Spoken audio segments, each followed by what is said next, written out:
are in the town of Roseville, which is between Auburn, sorry about that, Auburn is that way, Sacramento is that way, and I'm actually on the train watching platform. It's kind of a cool little platform they have here at the end of this road. That is Pacific, I believe. I don't know what that is exactly. Boxing Donkey Pub is right there, so if you ever want to come here, look for Boxing Donkey. Across the way there, that building is the Roseville Telephone Museum. Telephones are my least favorite piece of equipment, but someday we might go there. And if you look over there at the, I don't know if you can see over there at the end, is actually one of the Southern Pacific trains that they put on display there. The railroad line, you know, if you come here when it's busy, there's not a train to be found right now. So I might have to come back when there's actually a train. It seems like there's always a train. When I get up to like one of those roads over there, I end up getting stuck behind a train.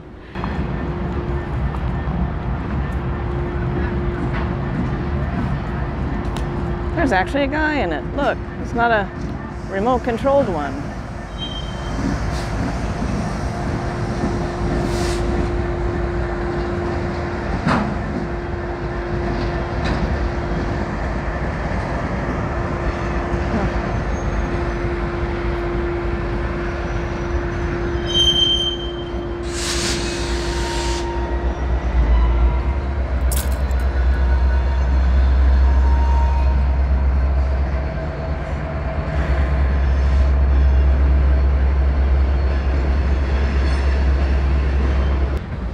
Roseville in Placer County is a big, huge train hub of materials and people, if you can hear that now.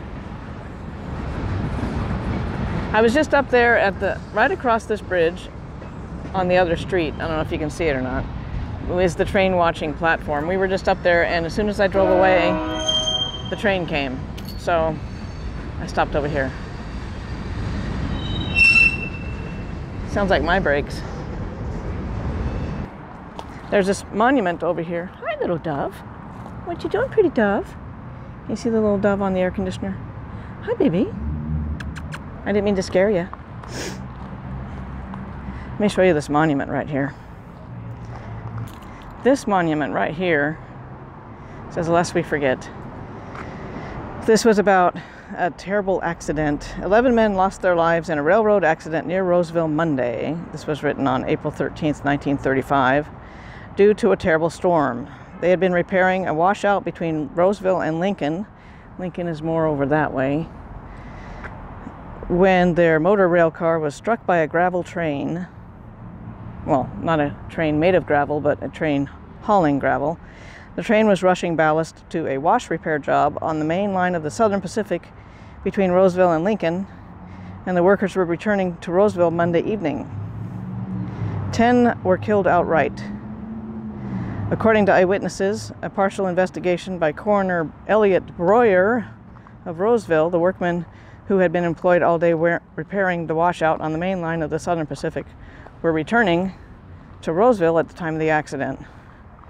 The rock train was being backed up from Roseville, which is where we are. The men on the work train failed to see the approaching train until it was on them. Only 2 or 3 had time to jump to safety. Railroad work is not for the faint of heart. My grandparents worked on the railroad. Grandpa was a railroad guy. Even Grandma was a railroad guy during the war.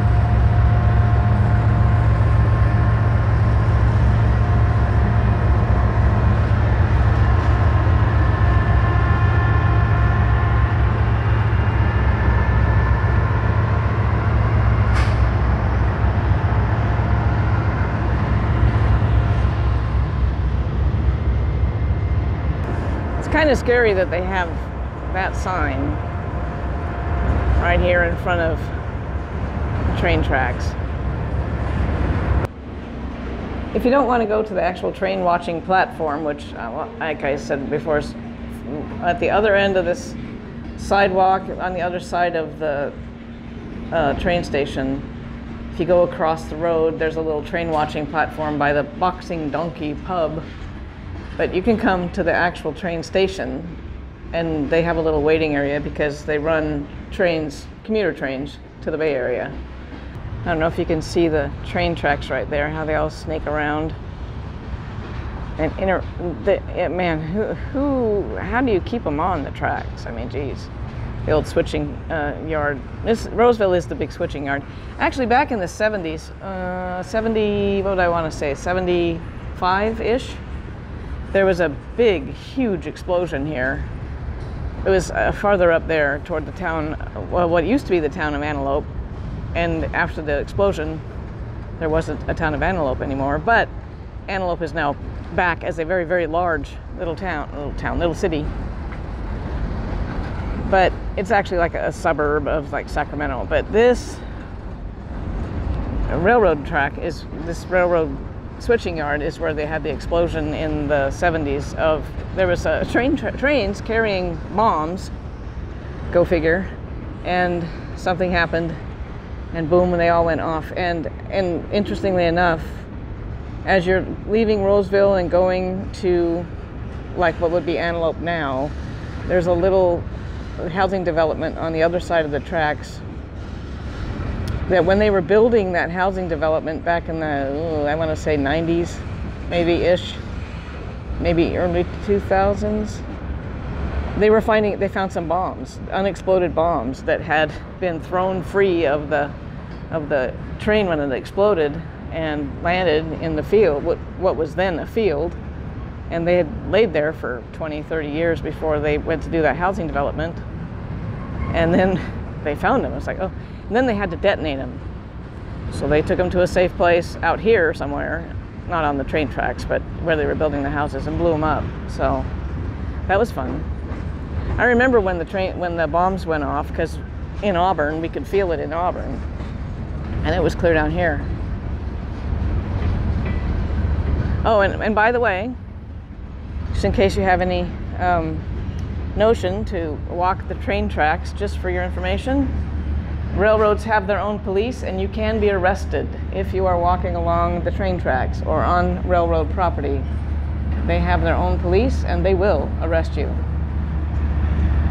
And that is a huge train. Look at the size of that train. When they have engines in the middle. Look at this train. I mean, it's still going. It's the guys in the middle, and then the train is still coming. A lot of these trains are remote control. The engines are remote controlled. But the last few that I've seen have actually had people in them.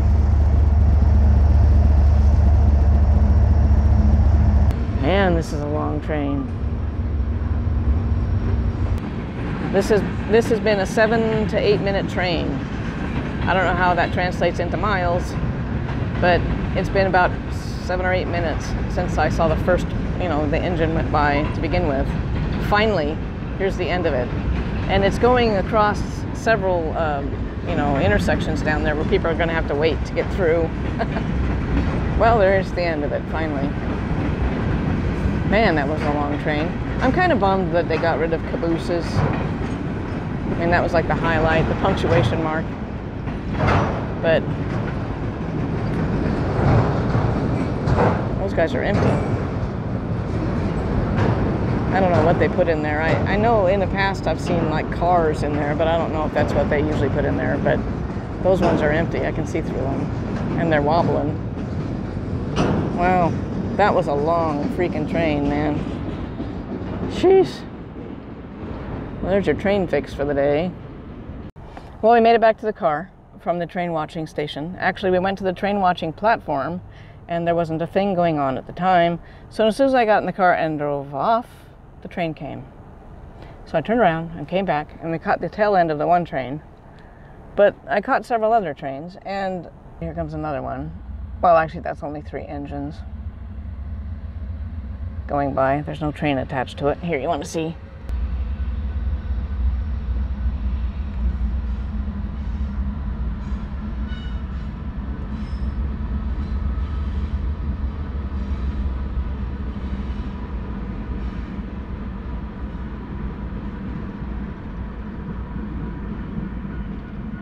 That was it. Wasn't even a big train. And in case you're wondering what that is, this is actually just a foam thing for a solar charger. That's right there. This is just foam to keep it in place. Anyway, hold on. Okay, that was it for now. We just stopped by the train watching platform, came over to the train station, sat around in their little train, you know, where you wait for the train to come, waiting area thing, like a bus stop, only it's a train stop. And I wanted to see that little memorial for the 11 guys that were killed in that train accident in 1935. That was back in the day. This area, the train, in 1864, the Central Pacific Railroad was coming eastward to Sacramento, and they crossed the lines of Southern Pacific. I want to say Southern Pacific. If I'm wrong, I'll put it in the bottom there. And they named the little town where they crossed Junction. And so then that was Roseville. One of Roseville's early names was Junction, because Junction City. And that Junction, there's actually a street called Junction farther over. But in 1906, I think it was, about that time, Roseville became a pretty big shipping hub for train stuff. They were shipping stuff all over the place. And Pacific Fruit Express came along. And remember when we were at Union Cemetery, and I showed you that street that was run along right there? It was PFE Road, and PFE was Pacific Fruit Express. Express. It could be Express. Anyway, that really kicked off this whole Roseville train switching yard thing, and now Roseville is like a hub of trains everywhere. If you see an aerial picture, I'll see if I can find a royalty-free version of a aerial shot of the Roseville train tracks, so you can see how many there are. It's crazy how big this place is. And I don't know if I mentioned this or if it's going to make the final cut or not, but just FYI, if you're in or around train tracks or railroad yards, railroad does have railroad police, and they will arrest you if you're on the tracks. If they catch you out doing anything by one of their trains, they will come and they will arrest you. They don't have any compunction about doing that. So just beware that it's very well monitored. There are cameras everywhere. Where I'm at right now, just counting from the ones I can see, I see no less than 12 cameras. No, make that about 16 cameras that I can see just sitting here. So it's very well monitored. Keep that in mind too. So anyway, that's it for now. And like I said, I may go over and do some more stuff in downtown Roseville. I'm not sure. There's a few things I want to see, to take you to see, but I don't know if I'll do that today. It's about 75 today. It's getting a little warm. 2 days ago it was 50 and it was freezing and it was raining, and snowing actually. Not here, but it was snowing a little ways up the hill. Anyway, I'm rambling. So I will talk to you later.